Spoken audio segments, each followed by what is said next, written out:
안녕하세요. 오늘 강의를 맡게 된 한림대학교의 김아람입니다.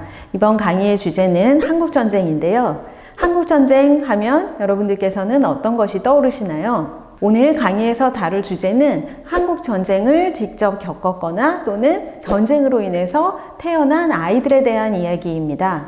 전쟁과 아이들이 어떻게 관련이 될까요? 고아라고 하는 아이들이 금방 떠오르실 수 있을 텐데요.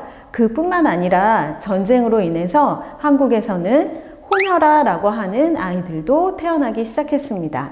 그렇다면 호녀라 이야기부터 이번 강의를 시작해 보겠습니다.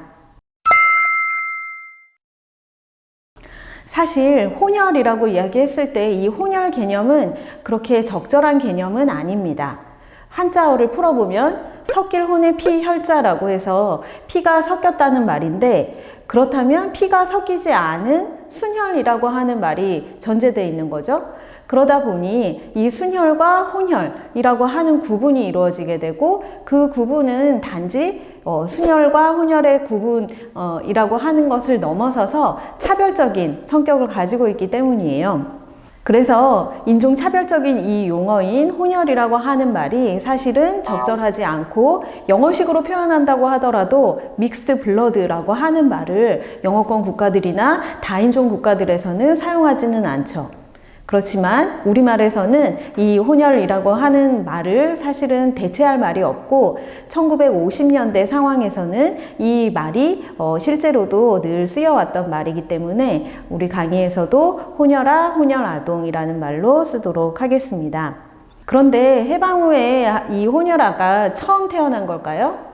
그렇지 않겠죠. 왜냐하면 한국의 역사는 아주 오래됐고, 한국 역사에서 이 피가 섞인, 말하자면 피가 섞인 다른 민족과 한국 민족의 어떤 결합이라고 하는 것은 아주 오래전부터 사실 있었던 거죠. 고대 사회에서도 그렇고 그 이후에 많은 오랜 기간의 역사 동안에 한국이 하나의 어떤 민족이나 혈통이었다라고 하는 것은 사실상 존재하기는 어렵습니다. 그래서 혼혈이라고 하는 어떤 개념은 사실 해방 이후 한국의 현대사에서만 있는 말은 아닌 거죠. 그런데 왜 이 호녀라라고 하는 존재가 한국전쟁을 겪으면서 특히 문제시 됐을까요? 해방 후에 이 호녀라는 이전의 호녀 아동과 어떻게 달랐던 걸까요? 가만히 생각을 해보시면, 우리와 인종이 다른 아이들일 것이다 라고 하는 것이 짐작이 되실 겁니다. 이때 이 해방 후에 또는 전쟁을 겪으면서 태어나는 혼혈 아동은 미군 남성과 한국 여성 사이에 출생한 아이들을 대부분이라고 할 수 있습니다. 그래서 이 아이들은 한국과는 인종이 다른 아이들이었기 때문에 눈에 잘 띄는 것이죠. 그래서 이때부터 한국에서도 우리나라에 호녀라가 생겨났다, 호녀라가 계속 태어난다, 이 문제를 어떻게 해야 될까, 이런 어떤 관심이 사람들에게서 생겨나게 됐습니다.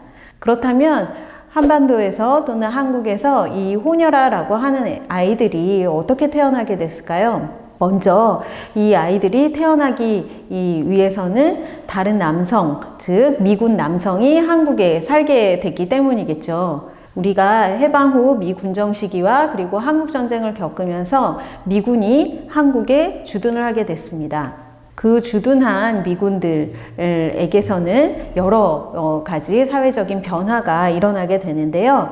그 첫 번째는 바로 전쟁 전후에 있었던 미군을 상대로 하는 성매매였습니다. 아마도 양공주라고 하는 말을 들어본 분들도 계실 거예요.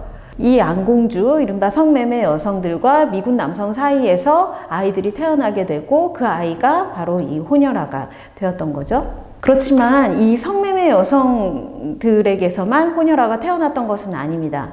그 두 번째 배경이라고 할 수 있는 것은 바로 미군의 범죄였습니다. 흑인 호녀라라고 불렸던 순덕이라는 아이는 1965년에 자서전을 썼었는데요. 그 자서전에는 이런 이야기를 하고 있습니다. 어머니가 불행의 씨를 낳았다. 여염집 부인이 검둥이 계집아이를 낳았던 것입니다. 이렇게 쓰고 있습니다. 이 글을 쓴 주인공 순덕이는 어머니가 있고 언니도 있었는데요. 어머니가 미군 남성에 의해서 강간을 당했고 그래서 순덕이를 낳게 되었던 것이죠. 그래서 이 순덕이와 같은 아이들이 많이 태어나게 됐는데요. 특히 이 혼혈아가 태어났던 곳이 있었습니다. 한국에서는 지금 현재도 사실은 이 흔적들이 계속 남아있는데 바로 기지촌이라고 하는 곳입니다. 미 군정기부터 부평, 서울 용산, 파주, 동두천, 송탄, 의정부, 포천, 평택, 부산과 같은 도시에서는 미군 부대가 주둔을 하게 되고 이 주둔한 미군 부대 주변에는 이전의 농촌과는 다른 모습의 마을이 생겨나기 시작하는 거죠. 아마도 부대찌개를 떠올리는 분들 계실 텐데요. 맞습니다. 이 부대찌개라고 하는 음식이 미군 부대에서 나왔던 햄이나 통조림을 가지고서 만들게 된 음식인 것이고 그래서 의정부 지역이 아마 유명세를 띠게 된 거겠죠. 이러한 기지촌이라고 하는 곳은 전쟁 전후에 군부대 주변에서 새롭게 생겨난 마을이면서 많은 사람들이 모이게 된 곳이에요. 그래서 인구가 집중한 곳이기도 하고 이 마을은 이전의 농촌마을과는 전혀 다른 모습을 띠게 되는 것이죠. 사진을 확인해 보시면 여러분들이 쉽게 이해하실 수 있을 텐데요. 영어로 된 간판이 많이 보인다거나 또는 군인 남성들이 돌아다닌다거나 여러 군인들을 상대로 하는 가게들이 생겨난 모습들을 보실 수가 있습니다. 그래서 군인을 상대로 하는 서비스업, 상업이 성행을 이루게 되는 곳이 바로 이 기지촌이라고 하는 곳이죠. 한국에서는 이 기지촌이라고 하는 곳이 다른 지역과 다른 모습을 띠기도 하지만 그 마을의 어떤 모습들은 지금 현재까지도 남아있는 곳들이 몇 군데를 찾아볼 수 있습니다. 대표적으로는 서울의 용산 주변에 있는 그 이태원이 사실은 용산에 있었던 미군 부대에서 미군들이 그 인근 지역으로 나와서 술을 마신다거나 춤을 춘다거나 하는 형태로 발전하게 됐던 마을이었던 것이죠. 그래서 한국전쟁이 사실상 미군이 참전을 하게 되면서 이른바 유엔군 위안소라고 하는 것을 설치하게 되기도 했었고요. 이 정부는 미군 부대 주변에 있는 댄스홀, 바 이런 곳에서 내국인들은 업소들을 출입하지 못하게 했었습니다. 그래서 이러한 지역은 사실상 미군들만 이용할 수 있는 곳이었고 미 헌병대가 이 지역의 통제권을 가지고 있었죠. 그러니까 기지촌이라고 하는 곳은 전쟁이 진행되고 있는 시기부터 만들어지기 시작했고 이곳에서 미군들은 여러 가지 상업활동이나 또는 성매매와 같은 이런 일들을 하면서 이 지역에서 살고 있었다라고 볼 수 있습니다. 그래서 이 기지촌이라고 하는 곳이 사실상 혼혈아가 가장 많이 태어나는 곳이기도 했었고요. 지금 현재까지도 이 흔적이 남아있다고 했었는데요. 그렇지만 이때 당시에 태어나셨던 이 혼혈아 분들은 이미 1950년대 생이시라고 하면 이미 나이가 이제 어느 정도 드셨던 거죠. 그러면 이분들은 어떻게 사셨을까요? 또는 어디로 가셨을까요? 이번 강의에서는 이 혼혈아라고 하는 존재가 한국전쟁 후에 어떻게 생겨나게 됐고 특히 기지촌이라고 하는 마을에서 이 혼혈아가 생겨날 수 있는 배경들에 대해서 알아보았습니다. 혼혈이라고 하는 말은 적절하진 않지만 역사적인 개념이기도 하고 대체할 말이 없기 때문에 앞으로도 사용하게 될 것이고요. 다음 강의에서는 이 혼혈아에 대한 당시 한국 사회의 인식이 어떠했는지 그리고 어떤 정책이 나왔는지 함께 살펴보도록 하겠습니다.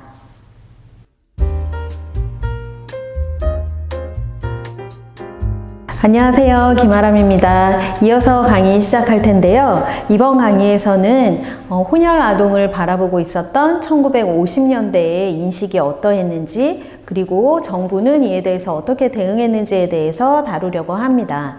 특히 한국에서 해외 입양이 처음으로 시작되었던 과정을 같이 살펴보도록 하겠습니다.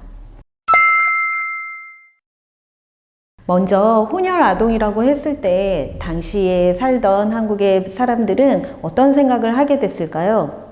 부정적인 생각이 대부분이었습니다.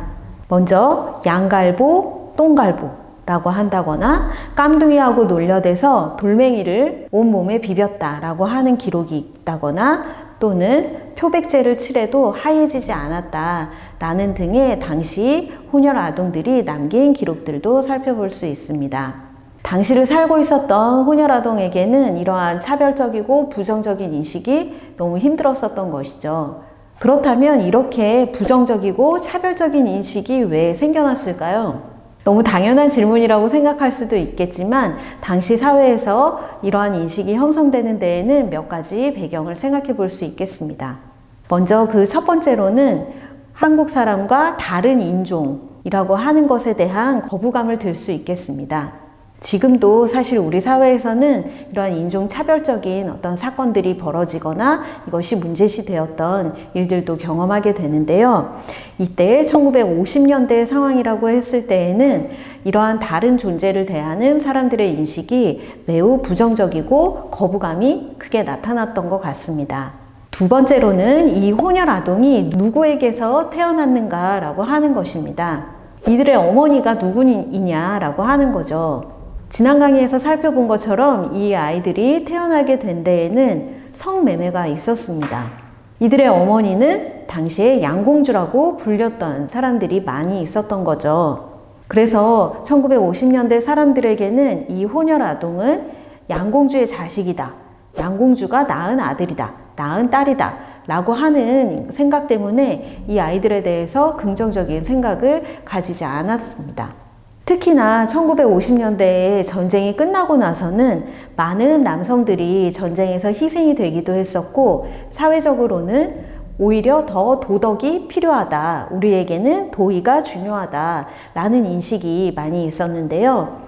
이러한 양공주라고 하는 성매매 여성의 존재는 당시 한국에서 필요하다고 하는 이 도의, 도덕에 어긋나는 사람이라고 생각했었던 거죠. 특히나 이 여성들은 정조를 잃어버렸다라고 하는 인식을 받았기 때문에 이 어머니에게서 태어난 혼혈 아동에 대한 인식은 부정적이었습니다. 앞선 강의에서는 순덕이라고 하는 아이의 사례를 보여드렸었는데요. 이 순덕이 같은 경우는 미군의 강간으로 태어났지만 순덕이 어머니를 대하는 사람들의 인식은 양공주다 라고 하는 것에서 벗어나지 않았습니다. 그러니까 혼혈아가 어디에서 어떻게 태어났느냐라고 하는 사실보다도 이 아이들은 그저 양공주의 자식이다 라고 하는 것으로 인식이 되었었던 것이죠. 세 번째로는 부계 혈통 중심의 사고라고 정리할 수가 있겠는데요. 이 말의 뜻은 아버지가 누구냐라고 하는 것에 따라서 이 아이에 대한 인식이 달랐을 수 있겠다라고 하는 점입니다.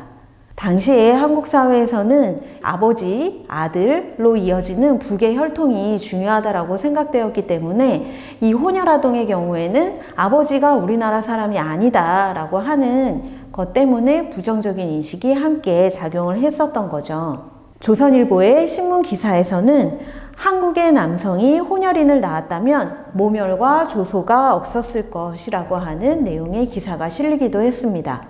즉, 혼혈 아동의 아버지가 한국인이 아니라 외국인이기 때문에 오히려 더 이들에 대해서는 긍정적인 인식이 작용하기 어려웠다라고 하는 것이죠. 이 점을 생각해 보면 사실 오늘날에 많은 결혼 이주 여성이 있고 우리나라에서도 이른바 다문화 가정이라고 하는 여러 가정들이 있습니다. 그렇지만 이에 대한 어떤 인식과 당시 혼혈인을 대하는 인식은 많이 차이가 있었다고 생각해 볼 수 있습니다. 그렇다면 이렇게 아버지가 다른 혼혈 아동은 당시 정부에서 어떻게 생각하고 있었을까요? 우리나라의 국적법을 먼저 찾아보아야겠습니다. 1948년 정부 수립 이후에 한국에서는 국적법을 제정하게 되는데요. 우리나라의 국적법은 부모가 어느 나라 사람이냐라고 하는 속인주의에 따르고 있습니다. 그와 더불어서 부계 혈통주의를 따른다고 하는 것이 아주 중요한 특징입니다. 즉, 이 당시에 국적법은 1997년까지 유지가 됐었는데요. 이때의 국적법에 따르자면 아버지가 한국인이어야 한국 국적을 취득할 수 있다라는 것이죠. 그렇다면 혼혈아는 아버지가 한국인이 아니기 때문에 태어나면서 국적을 취득할 수가 없습니다. 당시에 이렇게 아버지가 없다 라고 하는 아이들을 가리켜서 사생아다 이런 말을 쓰기도 했었는데요. 이 말은 아주 부정적인 의미를 담고 있기도 합니다. 아버지가 없는 자식이다, 애비 없는 자식이다, 이런 말들이 사실은 한국에서는 오래전부터 쓰여오던 말이었었고요. 이에 대한 사람들의 생각은 그렇게 좋지 않았었던 것이죠. 이렇게 법적으로 한국 국적을 취득하지 못하고 있었던 혼혈아동에 대해서 한국 정부는 어떤 생각을 했을까요? 당시 이승만 대통령이 국무회의에서 했었던 대통령 말씀, 즉 유시라고 하는 것에서 한마디를 볼 수 있습니다. 바로 그 한마디는 내보내도록 하라 라는 것이었습니다. 어디로 내보내라고 하는 걸까요? 이 아이들을 아버지의 나라로 내보내야 한다라는 인식이었습니다. 아버지의 나라라고 했을 때에는 당연히 미국이 가장 우선이 되었었던 거죠. 그렇다면 이 아이들을 미국으로 보내는 것이 적합하다라고 하는 것이 정부 대통령의 인식이었습니다. 그렇다면 이 아이들은 미국의 해외 입양을 보내지게 되었던 건데요. 그 입양의 통계도 이렇게 확인을 해보실 수가 있습니다. 통계상으로 보았을 때는 아주 큰 차이가 나는 것은 아니지만 이른바 백인계라고 하는 아이들의 입양이 좀 더 많았던 것을 보실 수가 있고요. 입양되는 국가로는 미국이 단연 대부분을 차지하고 있습니다. 그리고 또 한편으로는 이 혼혈 아동이 50년대 당시에 전체 어느 정도 규모가 있었는가 궁금하실 텐데요. 이 통계 또한 함께 보실 수가 있습니다. 한국의 각 지역별로 혼혈인이 얼마나 있었는가라고 하는 통계인데요. 이 통계는 보건사회부라고 하는 정부 부처에서 매년 조사를 했던 결과를 종합한 것입니다. 그런데 이 숫자가 과연 실제와 얼마나 유사할까요? 이 숫자는 실제보다 많은 수일까요? 적은 수일까요? 아마도 추정하기로는 이 통계에서 나오는 숫자는 실제보다 훨씬 적지 않을까 생각해 볼 수 있습니다. 왜냐하면 정부가 조사를 한다고 했을 때 이 조사에 응하지 않은 아이들도 있었을 수 있고요. 앞서 살펴본 것처럼 사회적인 인식이 아주 부정적이었기 때문에 아이가 외부에 나오거나 또는 이러한 조사에 응하지 않았을 가능성도 많이 있기 때문이죠. 그렇다면 이렇게 대부분의 아이들이 미국으로 입양을 가게 되는데요. 입양이 실제로 어떻게 이루어지게 됐을까요? 당시의 입양의 방식은 바로 대리 입양이라고 하는 방식이었습니다. 이 대리 입양이라는 것은 대리, 누군가가 무엇을 대신해 준다라고 하는 것이죠. 어떤 방식으로 이루어지는 것이냐면 입양을 원하는 부모가 모든 권리를 한국에서 어떠한 개인이나 또는 기관에다가 위탁하고 그 법적 절차도 한국에 있는 개인 또는 기관이 마치게 한 후에 아동을 데려오게 하는 것입니다. 즉, 미국이라고 한다면 미국에서 이 아이들을 입양하려고 하는 양부모는 한국에 직접 들어와서 아이를 데려가는 것이 아니고 한국에 있는 사람이나 단체가 아이를 판단한 다음에 데려가서 미국의 부모에게 보내지는 것이죠.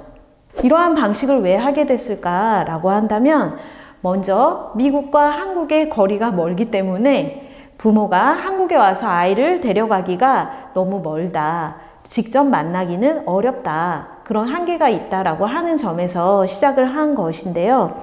그렇게 하다 보니까 한국에 있는 단체 또는 기관이 아이들을 모집하거나 또는 아이들을 데리고 있으면서 입양을 하려고 하는 또는 입양될 수 있는 지역에서 부모를 찾거나 또는 부모가 원하는 조건의 아이를 데려가는 방식으로 입양을 했었던 것입니다.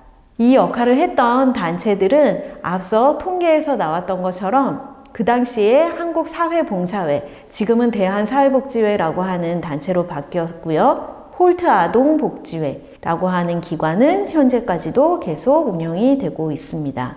그래서 한국에서는 이러한 몇몇 단체들이 중심이 돼서 입양할 아이들을 찾거나 또는 데리고 있으면서 미국에서 입양을 원하는 부모가 있다면 그 조건에 맞춰서 아이를 입양시키는 방식이었던 거죠.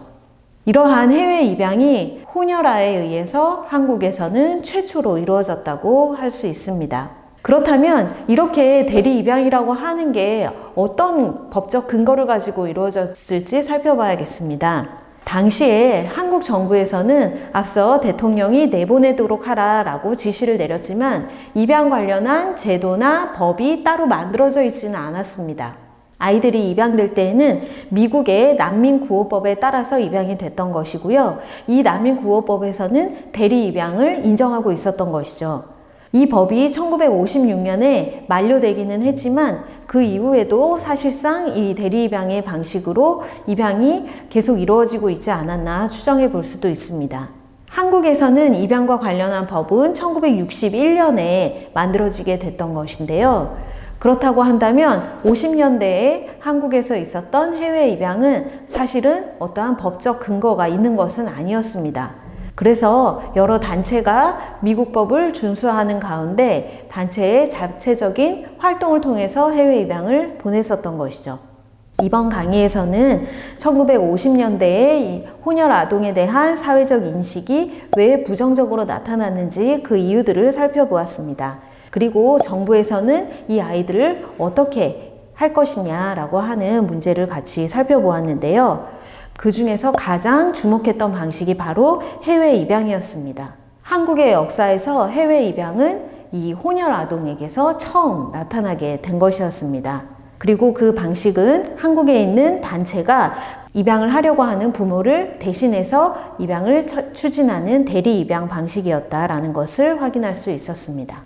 그렇다면 다음 강의에서는 이렇게 이루어진 해외 입양이 가지는 문제점은 어떤 것이었는지, 그리고 해외로 가지 않고 국내에서 살게 됐던 혼혈 아동은 어떻게 살게 되었는지에 대해서 살펴보도록 하겠습니다.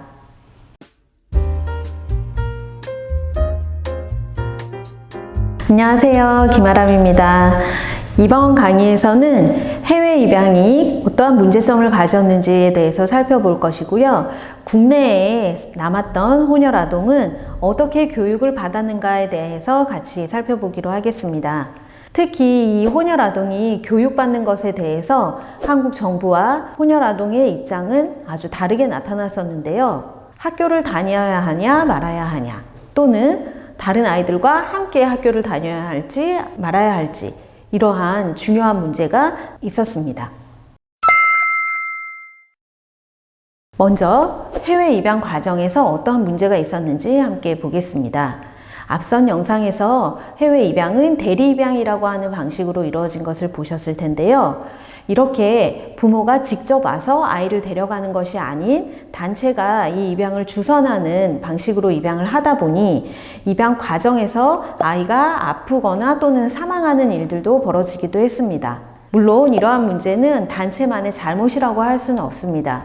왜냐하면 1950년대라고 하는 상황에서 한국은 빈곤한 상태이고 당시의 아동들도 영양이 충분하게 공급받기는 어려웠기 때문에 입양되는 과정이 길고 또는 이동하는 시간도 길기 때문에 이 과정에서 아이가 아프거나 또는 심각하게는 죽는 일도 벌어졌던 것이죠. 그렇지만 어쨌든 부모가 직접 와서 아이를 데려간다고 한다면 이런 문제는 일어나지 않았을지도 모르겠습니다. 또 다른 문제는 아이가 현지에 보내졌는데 부모가 입양을 거부하거나 이런 일들이 벌어지기도 했습니다. 그래서 입양이 실패하게 되는 일들도 벌어지는데요. 이렇게 입양이 실패하게 된다면 그 아이는 미국에 보내졌다고 한다면 국적이 없는 상태에 놓이거나 또는 미국에서 다시 고아 상태가 되는 일이 벌어지게 되는 것이죠. 그래서 최근에 한국에서는 1970년대에 유럽으로 입양을 보내졌던 많은 분들이 한국 정부에 대해서 인권 침해 사실을 조사해달라라고 하는 사건을 접수하기도 했습니다. 우리가 살펴본 1950년대 뿐만이 아니라 그 이후 시기까지도 한국에서는 적극적으로 해외 입양을 해오고 있었는데요. 1970년대에도 입양을 됐었던 여러분들이 그 과정에서 본인들 또는 친부모가 원하지 않는데 입양이 됐거나 또는 아이가 돈으로 거래되는 일이 있었다라고 하는 것 때문에 정부에 문제를 제기하고 있는 것입니다. 1980년대 한국에서는 우리로서는 마음이 아픈 말을 듣기도 했었는데요. 바로 고아 수출국이라고 하는 오명이었습니다. 당시에 한국에서는 많은 아이들을 해외로 입양을 보내려고 했고 해외에서는 한국을 가리켜서 부활을 수출하는 나라다라고 하는 비아냥이 있었던 거죠. 이렇게 한국에서는 해외 입양을 정부 차원에서도 권하고 적극적으로 추진을 하려고 했는데요. 바로 그 기원이 우리가 살펴본 전쟁으로 인한 혼혈아에서부터 출발했다는 사실을 기억해 둘 필요가 있겠습니다. 다음으로는 이렇게 해외로 입양되지 않고 한국에서 살게 된 혼혈아동에 대해서 같이 살펴보겠습니다. 이 아이들이 나이가 들고 학교에 가야 했을 때 어떻게 됐을까요? 우리가 흔히 생각해 보기로는 아마 학교에 가기는 좀 어렵지 않을까? 라고 생각해 보실 수도 있을 텐데요. 정부가 이 아이들을 학교에 보내려고 했을까? 예상해 보실 수도 있을 텐데요. 한국에서는 1949년에 교육법을 제정하면서 의무 교육을 추진하게 됐습니다. 즉, 전쟁이 벌어지기 이전부터 모든 국민이 초등학교 교육을 받아야 된다라는 것이 정부의 입장이었던 거죠. 그런데 전쟁이 벌어지고 나니까 이 학교 교육을 의무로 하기는 어려웠던 실정이었는데요. 전쟁이 끝난 1953년이 됐을 때 정부에서는 본격적으로 이 의무 교육을 실시하기로 합니다. 그러면서 1950년대에 취학률이 폭발적으로 증가를 하게 되죠. 그래서 1953년에는 70%가 넘는 숫자, 1960년에는 90%가 넘는 숫자의 아이들이 학교에 다니게 됩니다. 그렇다면 국내에서 살고 있는 많은 아이들이 의무교육의 대상이 되었다라는 것인데 혼혈아는 어떻게 되었을까요? 혼혈아는 과연 학교에 갔을까요? 가지 못했을까요? 이에 대해서 정부와 혼혈아동 입장에 차이가 있었습니다. 학교에 보내야 된다라고 하는 입장은 바로 정부였습니다. 한국의 교육을 담당하는 문교부에서는 이 혼혈 아동들도 의무교육에 편입시켜야 한다라고 하는 목표였습니다.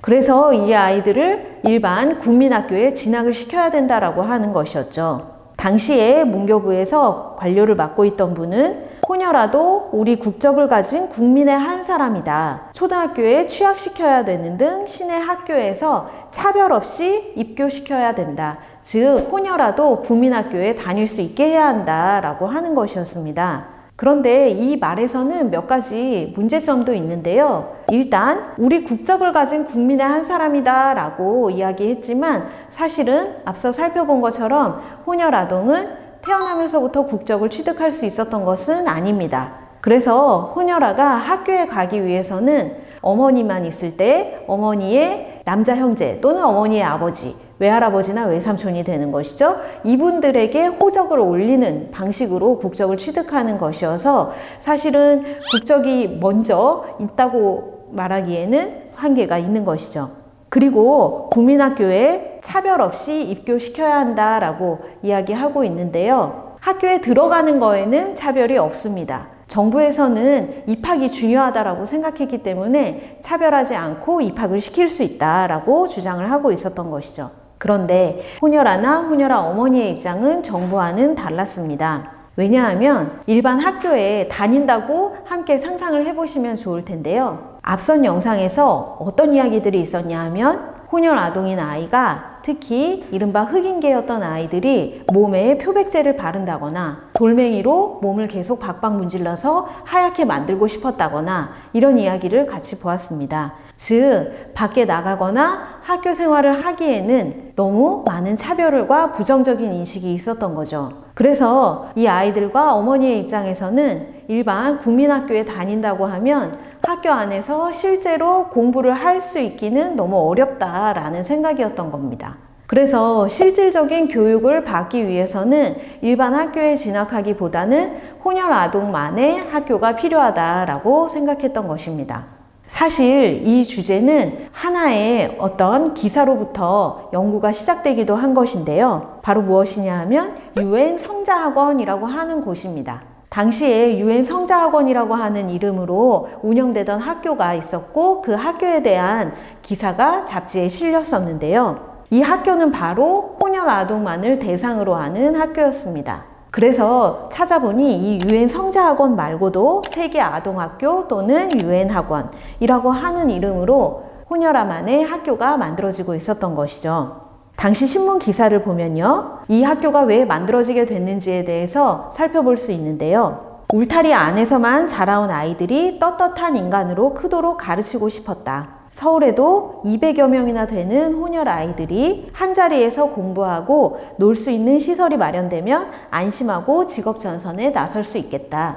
라는 내용이었습니다. 그리고 세계 아동학교라고 하는 학교에서는 혼혈 아동을 다른 아동과 오히려 분리시키지 않는다면 이것이 혼혈 아동에게 가혹하다라고 하는 입장이었습니다. 즉, 혼혈 아동이 공부를 하기 위해서는 일반 국민학교에 다니기보다는 혼혈 아동만의 학교에서 이 아이들끼리 함께 공부를 하는 것이 더 좋다라고 하는 입장이었던 것이죠. 이렇게 생각해보면 정부에서는 오히려 학교를 보내야 한다, 의무교육을 받아야 된다 라고 하는 반면에 혼혈 아동과 그 어머니들의 입장에서는 실제로 공부하기가 어렵기 때문에 국민학교에 들어가기는 어렵다 하면서 다른 학교를 만들었던 것입니다. 그렇다면 그 결과는 어떻게 되었을까요? 이 아이들은 어느 학교에 가게 됐을까요? 1962년에 양쪽이 다 만족할 만한 일이 벌어졌습니다. 바로 혼혈 아동의 국민학교가 생겨난 것인데요. 정부에서는 앞서 나왔던 혼혈아만의 학교에 대해서는 인정하지 않았습니다. 즉, UN 성자학원이나 세계아동학교, UN 학원과 같은 학교는 사실상 정부로부터 인가를 못 받은 학교였던 것이죠. 인가를 받는 것과 받지 못하는 것의 차이는 너무나 중요합니다. 인가받지 못한 학교를 다니게 될 경우에는 상급학교로 진학을 할 수가 없습니다. 즉, 초등학교 교육은 받는다고 하더라도 중학교에 갈 수가 없게 되는 것이죠. 그렇기 때문에 혼혈 아동과 어머니의 입장에서는 학교 교육을 받으면서도 중학교에도 갈 수 있는 학교가 필요하다라는 생각을 했었던 것입니다. 그래서 정부에서도 이 아이들을 학교에 보내면서 중학교에도 진학할 수 있도록 시립영화국민학교라고 하는 학교를 신설했습니다. 이 학교는 최초로 인가받은 국민학교였고요. 이 혼혈아동만의 학교가 만들어지면서 앞서 보았던 혼혈아들의 부정적인 어떤 인식이나 교육받기 어려운 환경이라고 하는 문제도 해결될 수가 있었습니다. 그래서 당시에 기사들을 살펴보면 이 시립영화국민학교를 보내기 위해서 서울에서 여러 지역에서도 멀리 있는 아이들까지도 이 학교를 다니기 위해서 통학을 했던 사례도 볼 수 있습니다.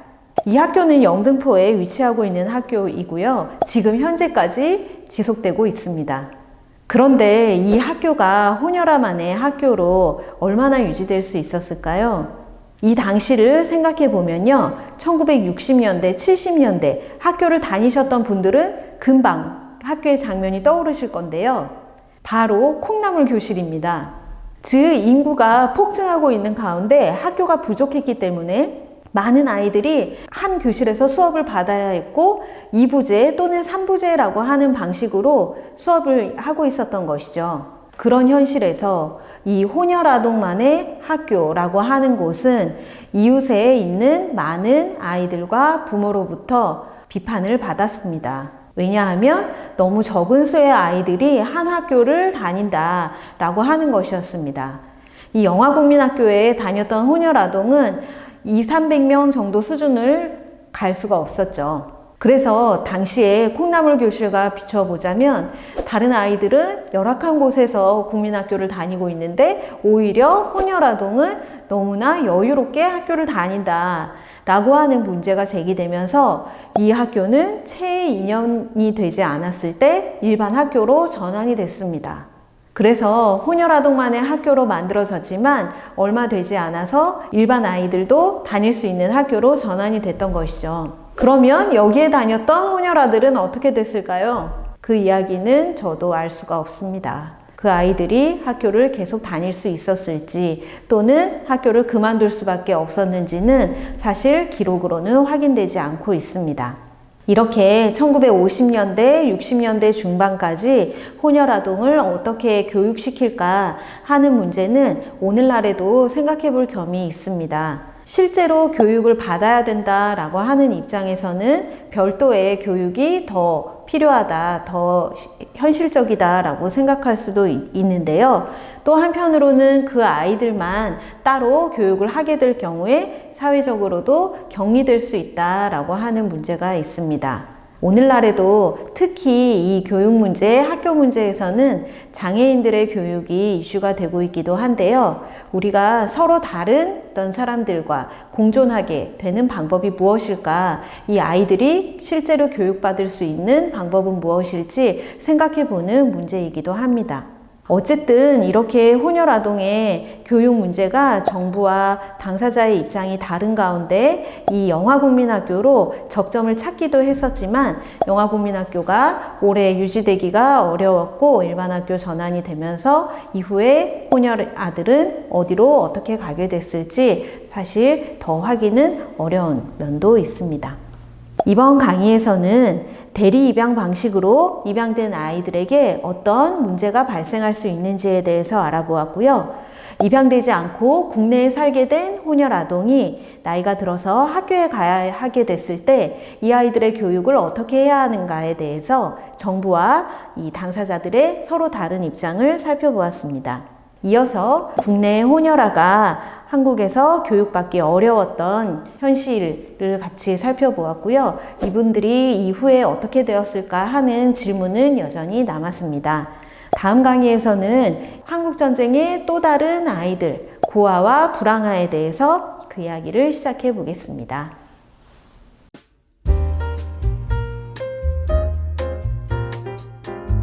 안녕하세요. 김아람입니다. 이어서 강의 시작할 텐데요. 지난 강의에서 혼혈아동의 교육 문제가 정부와 부모의 어떤 입장 차이가 있었던 걸 같이 살펴보았습니다. 이제 다음 주제로 넘어가 보려고 하는데요. 한국전쟁 후의 고아와 불황아에 대한 이야기입니다. 전쟁으로 인해서 우리나라에 고아가 얼마나 생겨나게 됐을까요? 정확한 통계를 내기는 어렵습니다. 다만 1952년에 약 20만 명 이상이라고 추정하는 기록이 있습니다. 당시 1955년 시점에 한국의 총 인구수는 2100만여 명 정도로 추정되는데요. 그렇다고 한다면 이 고아의 수는 2000만 중에서 20만 명에 해당하는 적지 않은 수라고 할 수 있습니다. 이렇게 많은 아이들이 전쟁으로 인해서 부모를 잃게 되었는데 이 아이들이 이후에 어떻게 살았을지에 대해서 우리는 그동안 크게 주목하지 못했습니다. 어디에서 어떻게 살았는지 우리 이웃에서도 사실상 볼 수 있을지 모르지만 쉽게 드러나지는 않았죠. 또한 전쟁으로 인해서 부모를 잃은 고아뿐만이 아니라 집이 없이 또는 집을 정하지 않고 거리에서 생활하는 불황아도 늘어나게 됐습니다. 집이 있는데 또는 부모가 있는데 왜 거리에서 생활을 할까요? 이 불황아의 경우에는 일정한 집을 가지지 않는 데에 몇 가지 이유를 들 수 있습니다. 부모가 있지만 집이 너무 가난한 경우, 또 농촌에서 살고 있는 경우에는 도시에 일자리를 찾거나 또는 도시가 농촌보다 더 나을 거라고 하는 생각으로 집을 떠나서 도시 생활을 하게 됩니다. 과거에 드라마로 왕초라고 하는 드라마가 있었는데요. 그 드라마의 모델은 거지왕 김춘삼이라고 하는 인물이었습니다. 이 거지왕에 대한 이야기는 다음 영상에서 또 자세히 살펴보겠습니다. 어쨌든 전쟁으로 인해서 수십만의 고아가 발생하고 집이 있지만 거주지가 없이 이동 생활을 하는 불황아들이 많이 늘어나게 되면서 정부에서도 이에 대해서 대책을 내놓을 수밖에 없었겠죠. 이들에 대한 정부의 대책 중에 가장 큰 비중을 차지하는 것은 바로 시설을 만드는 것이었습니다. 고아원이나 보호소와 같은 시설을 만들면서 시설에 이 아동들을 수용하거나 또는 이 아동이 있다고 하는 집에 일정한 지원을 하는 방식이 있었습니다.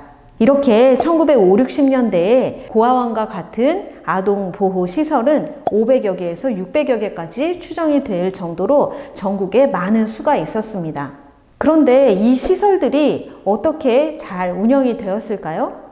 그렇지가 않았습니다. 이 시설들의 대부분은 민간에서 운영하는 것이어서 정부는 원조 물자를 이 기관들에 배정을 하는 역할을 하고 있지만 정부가 직접 시설을 운영하거나 관리하고 있지는 못했습니다.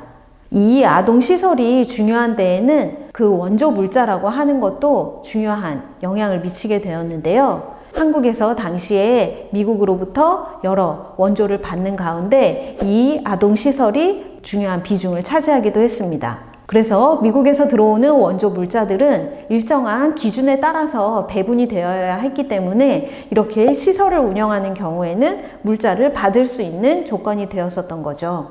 그렇다면 이렇게 시설을 운영하는 분들이 적절하게 잘 아동들을 위해서 이 물자를 사용하고 아동들을 잘 보호할 수 있었을지 살펴보겠습니다.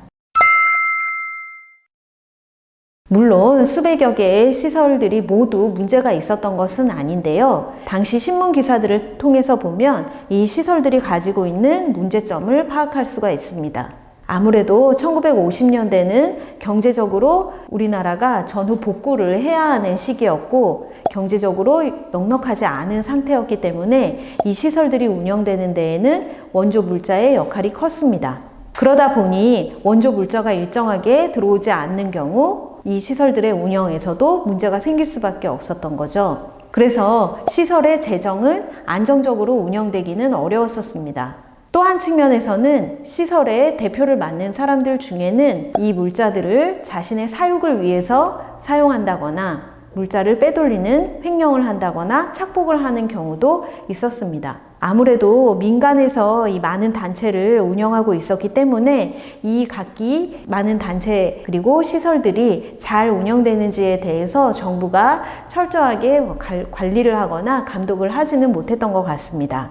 그래서 50년대에 이렇게 시설 대표나 원장이 사리사욕을 추구하는 것에 대해서 고아나 불황아들이 이에 대한 문제를 제기하기도 했습니다. 이들이 문제를 제기할 수 있었던 중요한 사건이 있는데요. 바로 한국 현대사에서 첫 번째 혁명이라고 불리는 4.19 혁명이었습니다. 1960년에 4.19 혁명이 벌어졌을 때에 나왔던 구호들을 살펴보겠습니다. 고아들의 피를 빠는 원장 물러가라. 불황아도 대한의 아들, 딸이다. 이러한 구호들이 나왔던 데에는 고아나 불황아들도 이 4.19 혁명에 참여를 했던 것을 확인할 수 있게 합니다. 제가 인터뷰를 했었던 어떤 분은 부산에서 당시 불황 생활을 하고 있었던 분이었는데요. 이분은 부산에서 형편이 어려운 고학생을 도와주고 이들에게 공부를 배웠다라고 하는 경험을 말했습니다. 그러면서 이렇게 서로 도움을 주고받았던 학생이 4.19 혁명 당시에 시위에 나가게 되니까 이분도 역시 따라서 시위에 같이 참여를 했던 경험을 이야기했었습니다. 그러면서 자신의 처지도 다시 생각해 보게 되고 혁명이라는 것을 통해서 상황을 더 낫게 만들 수 있지 않을까 하는 그런 생각을 했다고 합니다. 그분은 바로 한국전쟁 때 고아가 되었었던 분이었습니다. 즉 고아로 지내다가 불황 생활을 하게 되고 그 과정에서 4.19 혁명에 참여하는 주체가 되었었던 것이죠. 이 분의 이야기를 보더라도 당시에 신문에서 나왔던 이런 기사처럼 고아나 불황아들이 혁명에 적극적으로 참여했던 것을 또 한번 확인할 수 있겠습니다. 또한 전쟁 후에 생겨났던 고아나 많은 수의 불황아가 4.19 혁명에서도 참여했었다는 점은 인상적인데요. 그렇다면 이후에 이들의 삶은 어떻게 바뀌게 되었을까요? 다음 강의에서 살펴보겠습니다.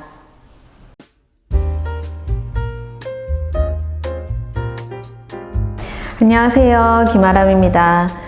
한국 전쟁으로 인해서 수십만의 고아와 불황아가 생겨났는데 이 분들이 어떻게 되었을지 이번 강의에서 함께 살펴보겠습니다.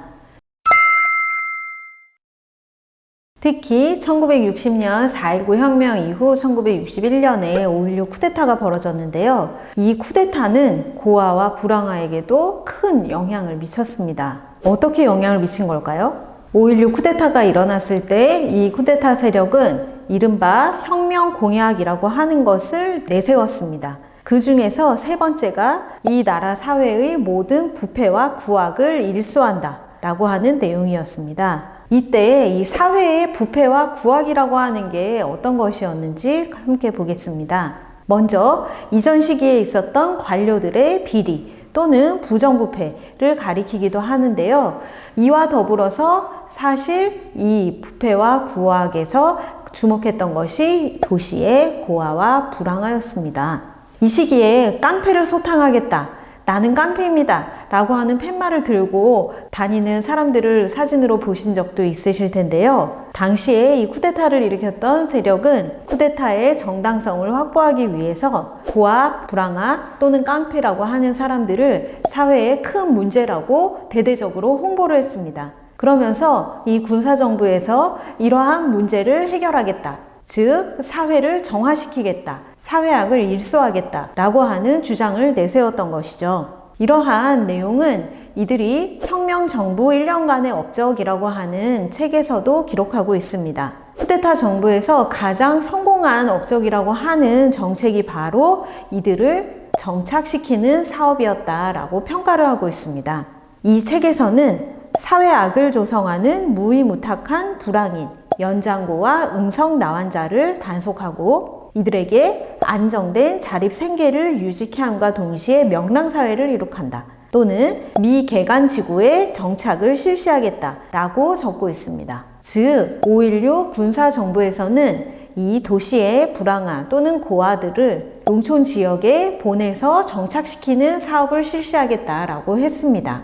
그리고 이 사업에 대해서 자신들에게 가장 중요한 업적이라는 평가를 내리고 있습니다. 이 정착 사업이라고 하는 것의 정체는 과연 뭘까요? 5.16 군사정부에서는 먼저 불황아들에 대해서 대대적인 단속을 진행합니다. 이때 당시에 경찰 기록에서도 그렇고 불황아들을 많이 단속하는 것이 중요한 실적으로 여겨졌습니다. 그렇기 때문에 이들을 대대적으로 단속하면서 단속한 사람들을 아동보호소라고 하는 시설에 수용한다거나 또는 군대에 보내게 한다거나 또는 친척이나 부모가 있는 경우에 연고지로 보내게 됩니다. 이와 더불어서 했던 중요한 사업이 바로 정착사업이라고 하는 것인데요. 이 정착사업은 다른 말로는 개척단이라고 불렸습니다. 개척단이라고 하는 말을 이미 들어보신 분도 있으실 거예요. 바로 서산개척단이라고 하는 사건에서였을 텐데요. 이 서산개척단에 대해서는 많은 언론 보도가 나오기도 했고 영화도 만들어졌습니다. 그리고 이후에 진실 규명을 하는 과정들이 많이 보도가 되기도 했습니다. 그런데 이 개척단은 서산에만 있었던 것이 아니에요. 당시 5.16 군사정부에서는 자활정착사업이라고 하는 이름으로 불황인 등을 농촌에 보내서 개간 간척 사업을 하게 한 다음에 이들을 그곳에 정착하게 했습니다. 그렇기 때문에 이 대대적인 사업을 하게 되면서 그 지역은 서산에만 국한되는 것이 아니라 여러 지역에서 이 사업을 진행했었던 것이죠. 5.16 군사정부는 이 정착 사업에 대해서 특별하게 홍보를 합니다. 불황인들이 이 사업으로 새 삶을 살게 되었다, 또는 좋은 성과를 거둔 사업이다 라고 자평하고 있습니다. 과연 이 개척단, 자활정착 사업은 실제로 어떻게 이루어졌던 걸까요?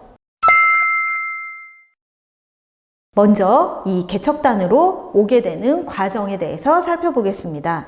이 개척단으로 오는 과정은 실제 당사자가 아니면 알 수가 없었습니다. 왜냐하면 당시 정부에서는 이 사업이 좋은 사업이고 농지를 만들 수 있고 불황인들이 새로운 삶을 산다라고 하는 긍정적인 면으로 홍보만 했기 때문에 당시 사람들이 실제로 그곳에 어떻게 가게 되었는지에 대한 것은 알려지지 않았습니다. 그런데 많은 피해자들이 목소리를 내기 시작하면서 그 과정이 생생하게 드러나게 된 것이죠. 일단 강제로 끌려올 때 상황을 함께 살펴보겠습니다. 집이나 마을에서 놀다가 강제로 끌려오는 경우가 있었고요. 또 한편으로는 아동보호소와 같은 시설에 수용되어 있다가 집단적으로 버스에 태워져서 끌려오게 되는 경우가 있었습니다.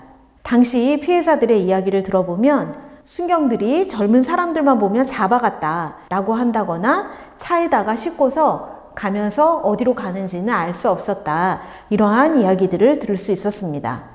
제가 만나봤던 분은 밤에 커튼을 다 치고서 버스에서 말을 할 수도 없었고 고개를 들면 머리를 때렸기 때문에 갈 때까지 몇 시간 동안 말하지 않고 숨죽여서 있었던 때를 말씀해 주셨습니다. 그래서 울퉁불퉁한 비포장 길을 지나서 어느 곳에 도착을 하게 됐겠죠. 그 곳 중에 한 곳은 바로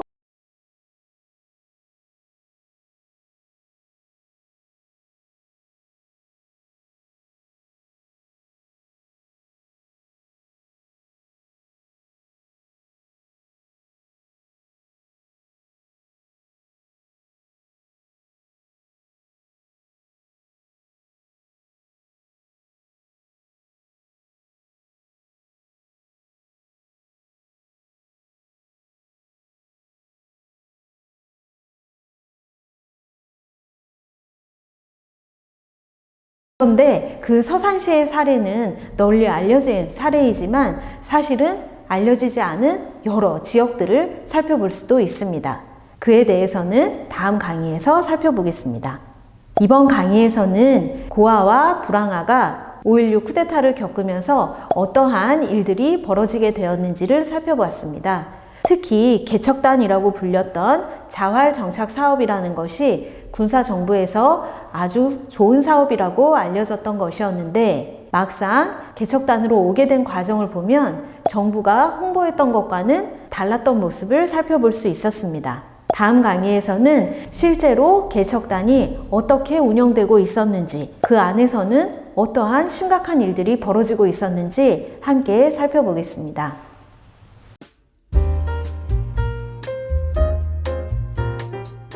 안녕하세요. 김아람입니다. 지난 강의에 이어서 개척단이 어떻게 운영되었는지 그 실상을 한번 살펴보려고 합니다. 그리고 수십 년이 지나도록 왜 이 사건이 그동안 알려지지 않았는지도 함께 생각해 보겠습니다. 서산 개척단은 많이 알려지기도 했었지만요. 그 외에 많은 지역에서 있었던 이 개척단은 여전히 알려지지 못하고 있습니다. 여기서는 이 개척단 내에서의 여러 문제가 정부의 문제뿐만이 아니라 당시에 있었던 사회적인 인식도 중요했음을 함께 지적하려고 합니다. 개척단이 당시 많은 사람들에게는 호응을 받을 수 있는 정책이었습니다. 왜냐하면 이 작업이 어떻게 이루어지는 것이냐 하면 황무지나 임야, 즉 개발이 되지 않은 농지가 아닌 땅을 개간하거나 갯벌의 경우 간척을 통해서 땅을 새롭게 만드는 것이죠. 당시에 60년대 초반의 한국의 상황을 생각해 보면 당시 식량을 증산해야 되는 과제 앞에 있었습니다. 그래서 먹고 살기가 힘든 이 시기에 농토를 더 만든다 라고 하는 정부의 이런 사업은 다른 사람들에게는 긍정적으로 읽힐 수 있었던 것이죠. 그래서 이 개간과 간척을 통해서 농지를 만들게 되면 그 만들어진 농지에 개척 단원들이 살아야 한다, 살게 한다 라고 하는 것을 목표로 하고 있었습니다. 그러니까 우리가 내부의 실상을 잘 모르고서 봤을 때에는 정부의 이러한 목표는 당시의 시대적인 과제와도 딱 맞아 떨어지고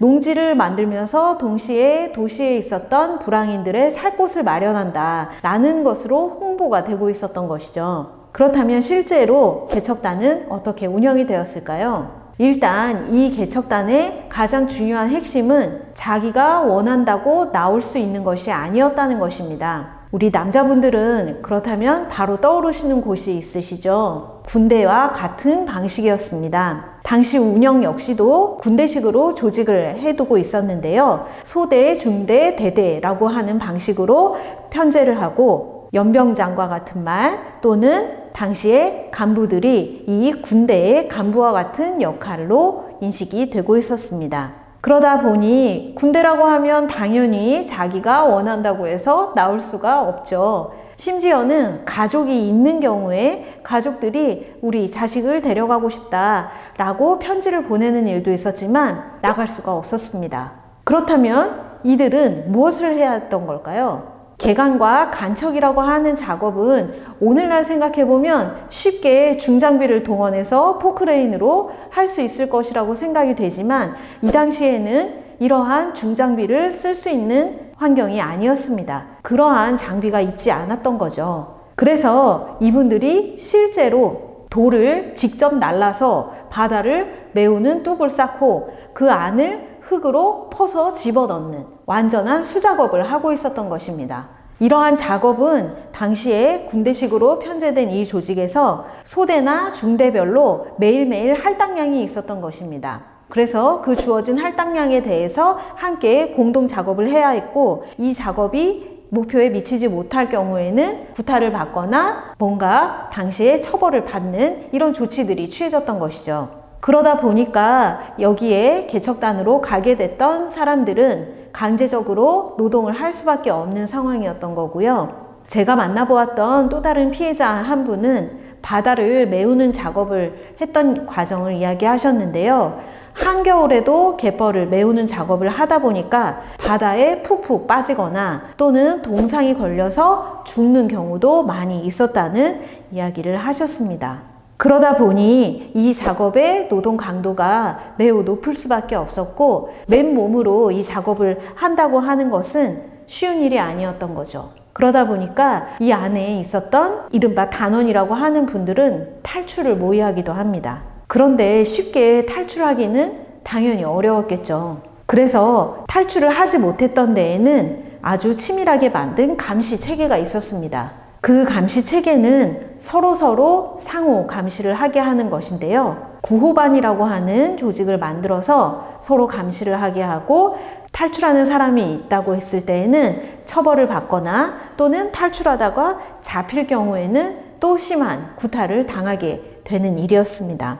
그러다 보니 많은 사람들이 쉽게 도망을 시도하지도 못하고 갇혀있는 동안 주어진 일을 할 수밖에 없는 그런 상황에 놓여 있었던 거죠. 그 과정에서 구타로 인해서 혹은 작업을 하다가 사망하는 일들도 많이 있었는데요. 서산에는 무연고 묘지라고 하는 곳이 있습니다. 연고자가 없다, 즉 가족이 없는 사람들의 묘지라는 것인데, 이 무연고 묘지의 상당수는 당시 개척단원으로 끌려왔던 사람들의 무덤이라고 할 수 있습니다. 즉, 이 개척단이 운영되는 데에는 여기에 끌려온 고아나 불황인들이 가족이 없다는 점, 그러다 보니 찾을 사람이 없고 여기서 무슨 일이 벌어진다고 해도 그 사실이 밖으로 알려지기 어려운 점이 있었습니다. 다음으로는 이 분들을 정착시키기 위해서 정부가 추진했던 일에 대해서 살펴보겠습니다.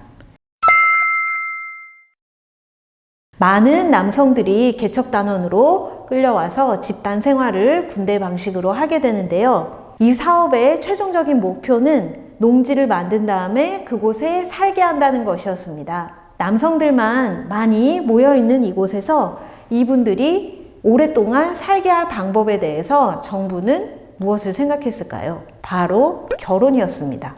이 결혼은 강제로 이루어진 합동 결혼이었습니다. 그렇다면 이 남성들과 결혼할 여성들은 어디에서 왔을까요? 여성들의 경우 도시에 있는 여성들의 시설, 부녀보호소라고 하는 곳이 있었는데요. 그곳에서 끌려온 경우가 있는가 하면, 어떤 피해자의 경우는 취업을 시켜주겠다라고 하는 것으로 속여서 데리고 오는 경우도 있었습니다. 즉, 여성들의 경우도 이 개척단이 된다라고 하는 것을 알고서 이곳에 직접 온 경우는 찾기가 어렵습니다.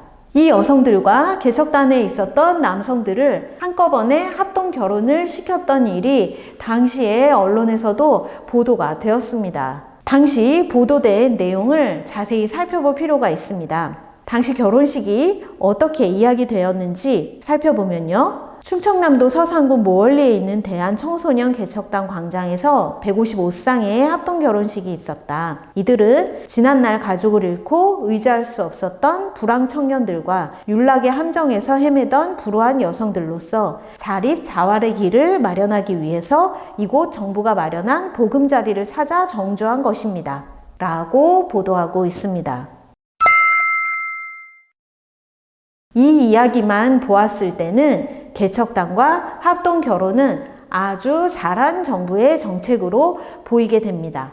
이 결혼식 보도는 중요한 문제점들을 안고 있는데요. 먼저 남성과 여성이 자기의 의지로 개척단에 온 것처럼 이야기하고 있습니다. 보금자리를 찾아서 왔다라고 하는 것에서 알 수 있는 것처럼 앞서 실제로는 경찰 단속에 의해서 또는 시설에 수용되어 있다가 강제로 끌려오게 된 것임에도 불구하고 이들이 직접 그곳을 찾아갔다고 이야기하고 있습니다. 또 한편으로 알 수 있는 사실은 정부가 개척단에 실제로 관여하고 있었다는 것을 밝히고 있다는 점입니다. 이 언론 보도에서 정부가 마련한 보금자리라고 하는 것에서도 확인할 수가 있는데요. 앞서 우리가 살펴보았듯이 5.16 군사정부는 자활정착 사업이라고 하는 것을 정부의 중요한 정책으로 실시하고 있었고, 이 결혼식 역시도 정부가 실제로 보도를 할 정도로, 그리고 결혼식 중에서는 서울시장이 주례를 했던 225쌍의 결혼식도 있었습니다. 당시에 유력한 정치인도 이곳에 참여를 하고 있었죠. 서울에서 열렸던 그 결혼식에 가기 위해서 실제로 충남 서산에 있었던 개척단원들을 동원해서 서울로 보내고 결혼식을 시켰다고 하는 증언도 있습니다. 또 한편 이 정부의 보도를 통해서는 가족이 없던 사람들이 결혼을 통해서 혜택을 본 것처럼 오해할 수 있게 합니다. 그런데 실제로 이렇게 결혼했던 부부들은 어떻게 되었을까요?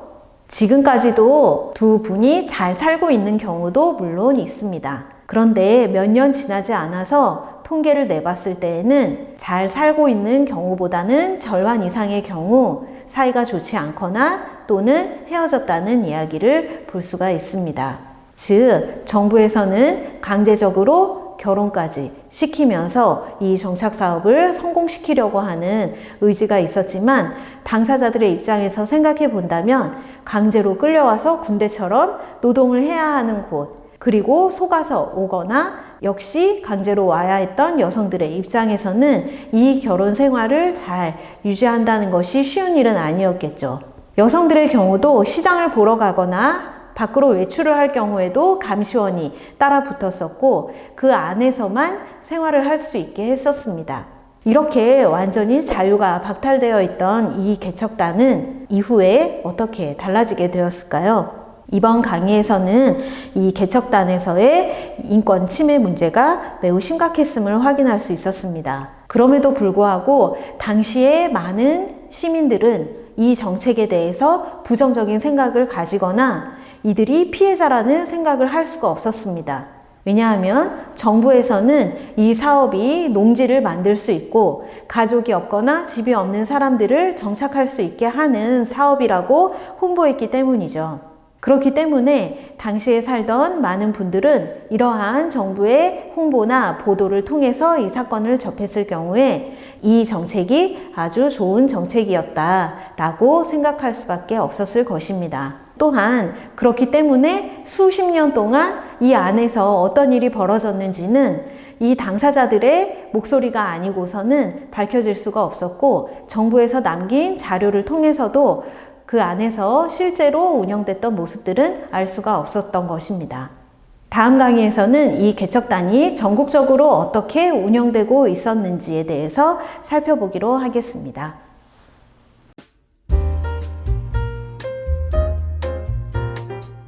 안녕하세요. 김아람입니다. 이번 강의에서는 개척단이 서산 외에도 전국적으로 이루어지고 있었음을 살펴볼 것이고요. 이 사건이 어떻게 알려지게 됐는지 그리고 여전히 남은 과제는 무엇인지 짚어보려고 합니다. 한국 전쟁 후에 혼혈아동, 고아, 불황아의 이야기를 정리하면서 마무리하도록 하겠습니다.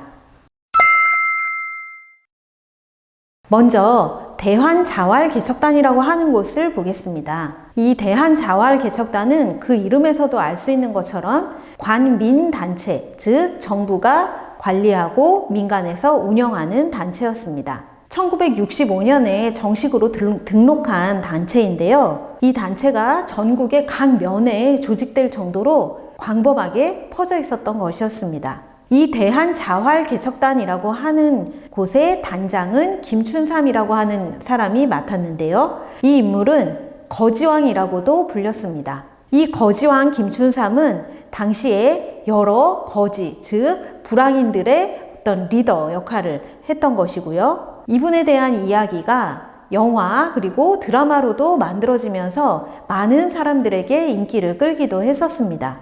이 대한자활개척단이 실제로 어떠한 작업을 했는지에 대해서는 김춘삼의 기록 외에는 많은 기록들을 찾기가 어려운데요. 아마도 농지 개간이나 간척 등의 일부 사업도 했을 것으로 추정은 할 수 있습니다. 뿐만 아니라 이 대한자활개척단이 했던 사업 중에 우리가 지난 강의 때 살펴보았던 합동결혼이 있습니다. 대한자활개척단의 합동결혼식은 장충체육관에서 벌어질 정도로 1,700여 쌍의 규모에 이를 정도의 대규모 결혼식이 있었습니다. 단장인 김춘삼은 끓어오르는 욕정을 적당히 해결할 수 있는 상대가 있어야 한다 라고 하면서 당시 이 불황인들의 결혼식을 옹호하는 또는 홍보하는 이런 이야기들을 했었습니다. 그러면서 대규모 합동결혼도 추진하고 당시 전국적으로 퍼져 있는 이 조직을 김춘삼이 직접 운영을 했었던 것이죠.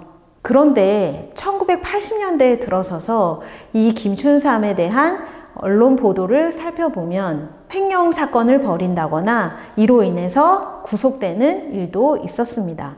그 후에는 실제로 정치 활동에도 참여를 하게 되는데요. 그렇기 때문에 이 김춘삼에 대해서 영화나 드라마도 제작될 수 있었던 것 같습니다. 하지만 이 김춘삼이 알려진 것에 비해서 개척단과 그 피해자에 대해서는 알려지지 못하고 있었던 것이죠.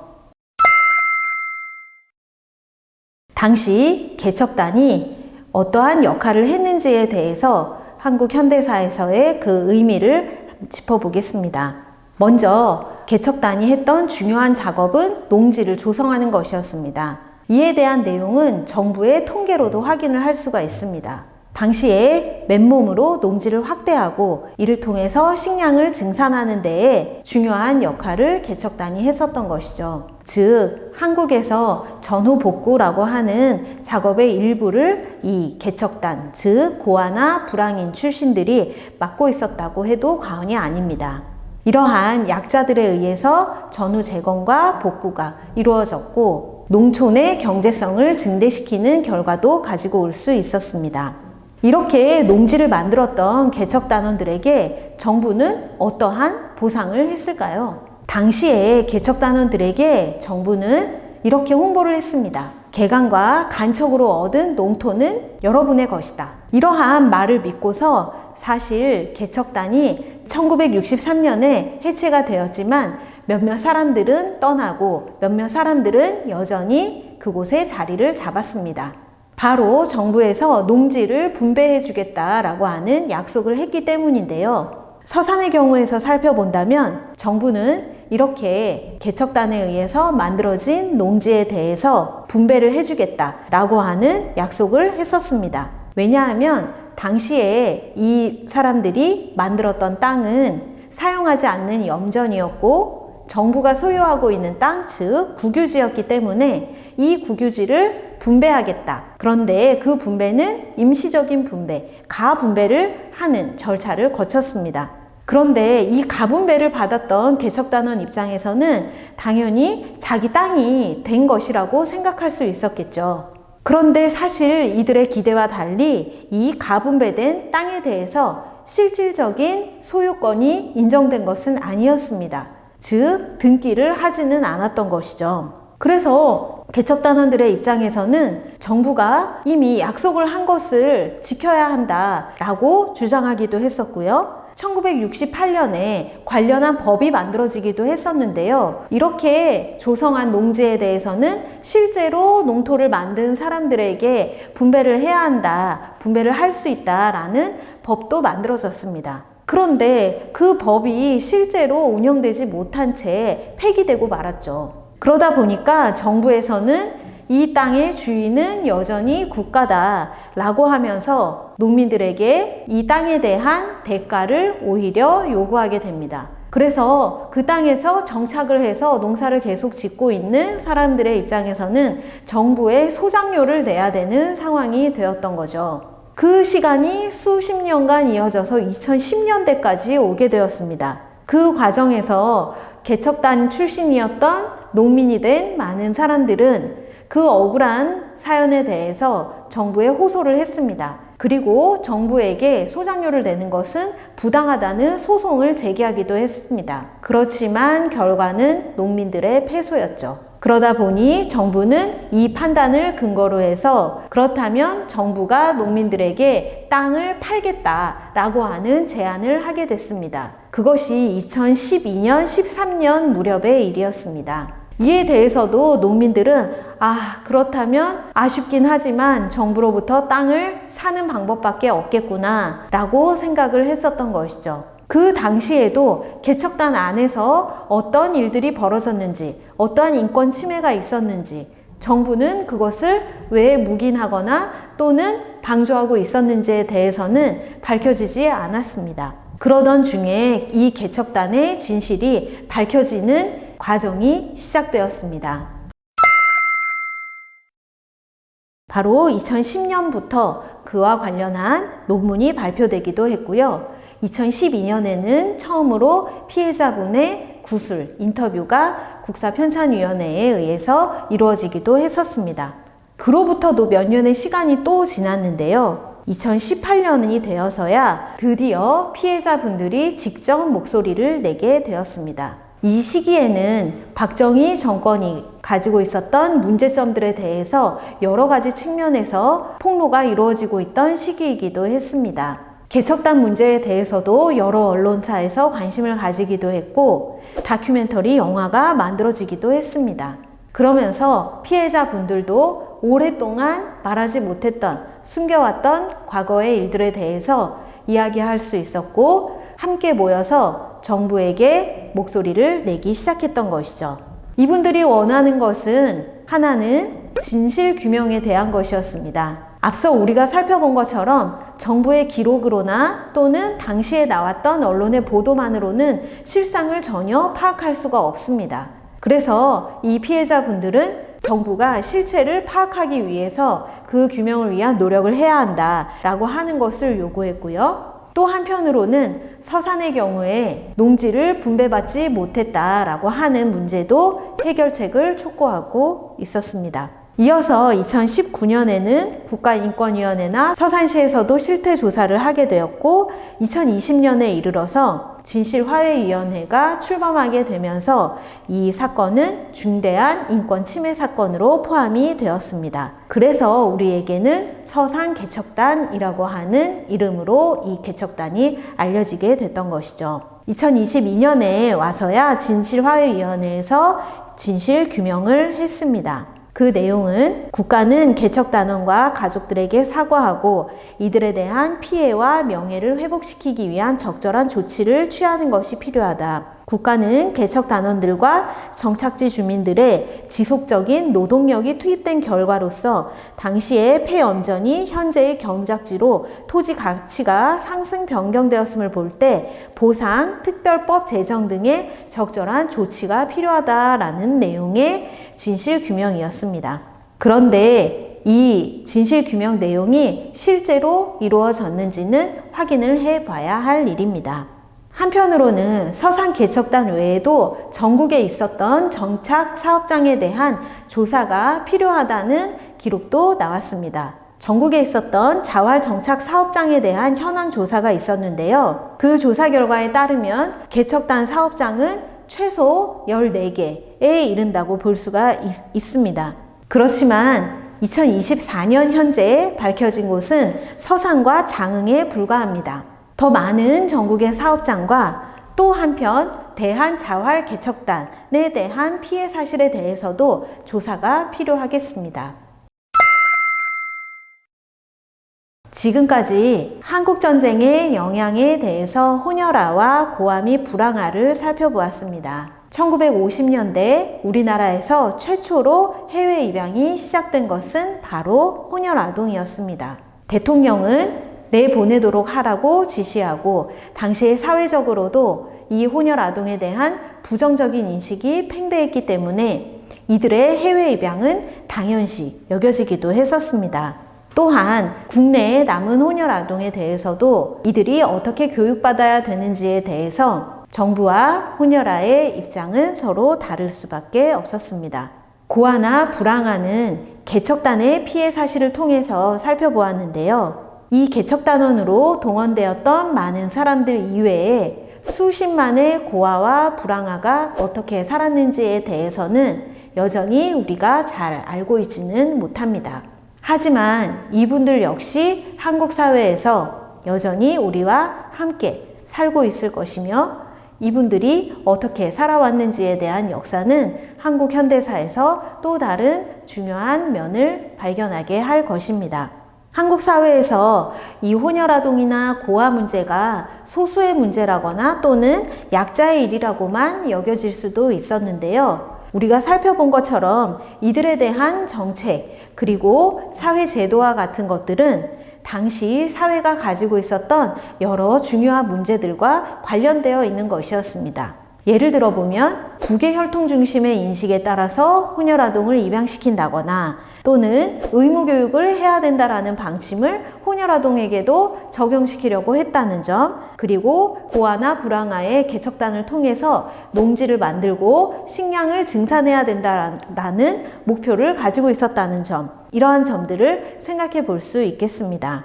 이와 같이 한국 현대사를 더욱 풍부하고 구체적으로 밝혀내기 위해서 한국 전쟁이 어떻게 우리에게 영향을 미쳤는지를 살펴보았습니다. 앞으로도 전쟁이 우리에게는 어떠한 결과를 낳게 되었는지에 대해서 좀 더 구체적이고 여러 사람들을 통해서 살펴볼 수 있는 기회가 있기를 바라면서 강의를 마치겠습니다. 감사합니다.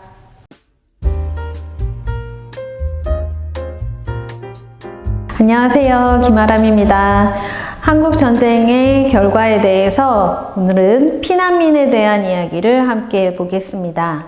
피난하면 여러분한테는 어떤 이미지가 떠오르시나요? 한겨울에 배를 타려고 하는 수많은 사람들, 그 과정에서 막 떨어지는 사람들, 이런 모습들이 떠오르실 텐데요. 그 피난 과정에 대한 이야기들을 구체적으로 함께 보겠습니다.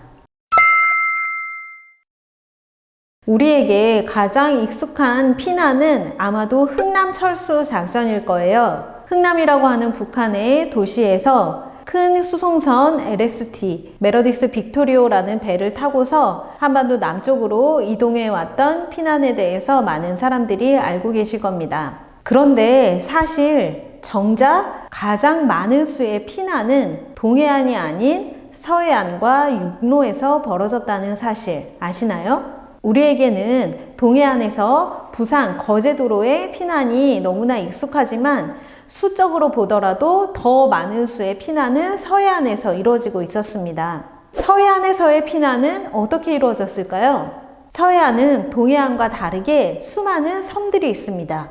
북한 지역에서 서해안 지역에 피난을 하기 위해서는 여러 섬들을 거쳐서 오게 되는데요. 그 섬들에서 짧게는 며칠이지만 길게는 1년 이상 동안 시간을 보내다가 오는 경우도 있었습니다.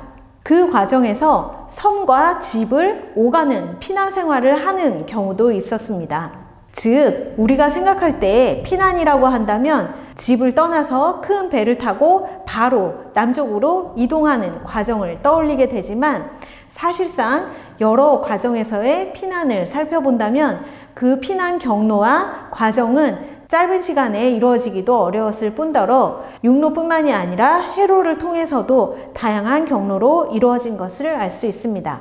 서해안에서의 피난에서 두드러지는 또 다른 점은 여러 섬들을 거쳐서 이동했다라고 하는 것입니다. 그 섬 생활이라고 하는 점은 매우 열악할 수밖에 없는데요. 작은 섬에서 큰 섬으로 이동을 한 다음 다시 남쪽으로 이동을 하게 됩니다. 그 섬 중에서 대표적인 섬은 바로 서해에서 가장 북쪽에 있는 백령도라는 섬이죠.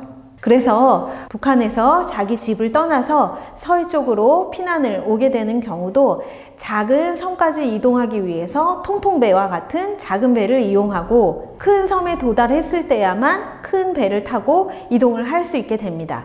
그렇다면 그 배 안에서는 어떻게 살게 되었을까요? 이 역시도 하루아침에 이동을 할 수 있었던 것은 아닙니다. 그 배를 경험했던 분들의 이야기를 들어보니 그 배 안은 아주 놀라운 광경이 있었습니다. 영화 설국열차 혹시 보셨나요? 그 영화에서는 열차의 칸별로 아주 다른 생활을 하고 있었던 모습을 보여주고 있었는데요. 이 피난 수송선 역시도 그와 유사한 모습을 보이게 됩니다. 즉, 배에서 배 갑판이라고 하는 공간, 야외 공간에는 미군들이 축구를 하거나 화단을 가꾸고 여가를 보낼 수 있는 환경이 만들어져 있었다고 합니다. 그런데 그 갑판의 아래쪽 배 하부에 가서는 수많은 피난민들이 얽히고 설켜서 비집고 들어가기도 어려운 공간 속에 피난 이동을 하게 되었었던 것이죠. 그래서 그 아래 칸에 있었던 어느 피난민 분은 의도하지 않게 위쪽으로 올라갔다가 미군들이 여유롭고 호화롭다고 생각되는 생활을 하는 것을 보고서 깜짝 놀랐던 일화를 들려주기도 했었습니다. 어쨌든 이와 같이 피난 생활이라고 하는 것, 피난 경로라고 하는 것은 하나의 사례로만 보기 어렵다. 특히 동해안뿐만이 아니라 서해안에서도 여러 섬들을 거쳐서 피난이 이루어지기도 했고 그 피난지 섬에서는 집을 오가는 생활을 하기도 했다는 점, 그리고 그 내려오는 수송선이라고 하는 곳 역시도 위의 모습, 아래 모습은 차이를 보이고 있었다라는 사실도 짚어볼 수 있겠습니다. 한편 이렇게 피난이 이루어지다가 사람들은 언제 어떻게 집으로 다시 돌아가게 됐을까요? 1951년 겨울 일사후퇴 시기가 지나고 나서 봄이 되자 남한의 이승만 정부에서는 빨리 집으로 돌아가라는 지시를 내리게 됩니다. 그해 봄이 됐을 때 이미 벌써 전선이 교착되는 측면도 있었기 때문에 크게 군사적인 이동이 없었던 것도 하나의 원인이었는데요. 또 다른 원인 중에 하나는 바로 51년에 농사를 시작해야 된다는 것이었습니다. 피난 때문에 집을 떠났던 사람들이 돌아와서 농사를 지어야 그해 51년에 수확을 할 수 있었던 것이죠. 그래서 대통령은 적극적으로 피난을 떠났던 많은 사람들에게 다시 집으로 돌아가서 농사를 시작하라고 했습니다. 다만 서울의 강북 지역이나 경기도 지역에서도 여전히 군사적인 충돌이 야기될 수 있는 지역은 제외하고 있었지만요. 그래서 51년 봄이 되었을 때 많은 사람들은 집으로 돌아가서 피난 생활을 접게 되었습니다. 그런데 우리가 앞서 이야기했던 피난민은 다른 경우였습니다. 바로 집으로 돌아갈 수 없었던 사람들이 있었던 것이죠. 그 사람들을 가리켜서 그 당시에 복귀 불능 난민이라고 불렀습니다. 이 사람들의 경우는 집이 지금의 38선 그리고 휴전선 북쪽에 있었던 사람들이기 때문에 남쪽으로 피난을 내려왔던 수많은 사람들은 다시 집으로 돌아갈 수가 없었던 것입니다. 이 사람들의 숫자는 80만 명 정도로 추산하고 있습니다. 이 80만 명이나 되는 사람들이 집으로 돌아갈 수가 없었고 남한 사회에 정착해서 살 수밖에 없는 상황이었던 것이죠. 그래서 전체의 피난민의 규모로 본다고 하더라도 이렇게 38선 휴전선 이북에서 피난하게 된 월남민의 규모가 가장 높은 수를 차지하는 것을 볼 수 있습니다. 한국 전쟁에서 피난민의 숫자가 가장 많았을 때 얼마였는지 여러분 짐작해 보셨나요? 당시 인구가 2천만 명 정도였는데요. 피난하고 있는 사람이 540만 명을 넘고 있었습니다. 그 얘기는 즉슨 전 국민의 4분의 1은 피난 상태에 놓여 있었다라고 할 수 있는 것이죠. 이렇게 수백만의 사람들이 피난 생활을 하다가 51년 봄이 되면서부터 다시 집으로 돌아가게 되고 농사를 지어야 되는 그런 상황이었던 것에 비해서 집으로 돌아가지 못하는 사람들은 복귀 불능 난민이라고 불렸고 이들은 남한 사회에 정착할 수밖에 없는 상황에서 정부와 미국 원조기구는 이들을 정착시키기 위한 난민 정착 사업이라고 하는 것을 실시하게 됩니다. 이 사업은 개척단 자활 정착 사업의 시작이라고도 볼 수가 있는데요. 난민 정착 사업을 통해서 황무지, 임야, 갯벌을 개간 간척하게 하고 피난한 사람들을 그곳에 정착시킨다고 하는 사업이었습니다. 이 사업은 전국 모든 지역에서 거의 이루어졌다고 해도 과언이 아닌데요. 이 사업장이 없던 시군이 없을 정도로 이루어졌었고 그 사업장의 개수는 전국에 1,700여 개에 달합니다. 즉, 피난 이후에 많은 사람들이 다시 집으로 돌아가지 못하게 되면서 특히 북한 지역 출신에 있는 사람들은 집으로 돌아가지 못하고 한국에서 이 정착 사업이라는 사업을 통해서도 한국 사회에서 농지를 조성하고 이후 정착해서 살고 있었다는 사실을 확인할 수 있습니다. 이처럼 한국 전쟁은 수백만의 피난민을 낳기도 했고 피난했던 사람들은 다시 집으로 돌아가서 원래의 생활대로 돌아가기도 했지만 어떤 사람들의 경우 북한에서 피난 온 사람들의 경우에는 아무것도 가지지 못한 상황에서 한국에 정착하기 위해서 남다른 노력을 했고 그 중에 하나가 바로 이 난민 정착 사업이었다고 할 수 있겠습니다. 이 난민 정착 사업으로 만들어진 마을은요, 우리 주위에서도 볼 수 있는데요. 새마을이라고 불리거나 신촌이라고 하는 마을로 불리는 곳들이 있습니다. 이 새마을은 1970년대에 그 새마을을 가리키는 것이 아니라 1950년대에 이 난민 정착 사업으로 만들어져서 새롭게 생겨난 마을이다 라고 하는 뜻입니다. 여러분, 어느 지역에 다니시면서 혹시 새마을이라고 하는 마을이 있다면 이 마을은 전쟁으로 피난했던 분들이 직접 일구어서 정착한 곳이구나 생각해 보실 수 있겠습니다. 그럼 이상으로 한국 전쟁의 피난에 대한 이야기를 마치겠습니다. 감사합니다.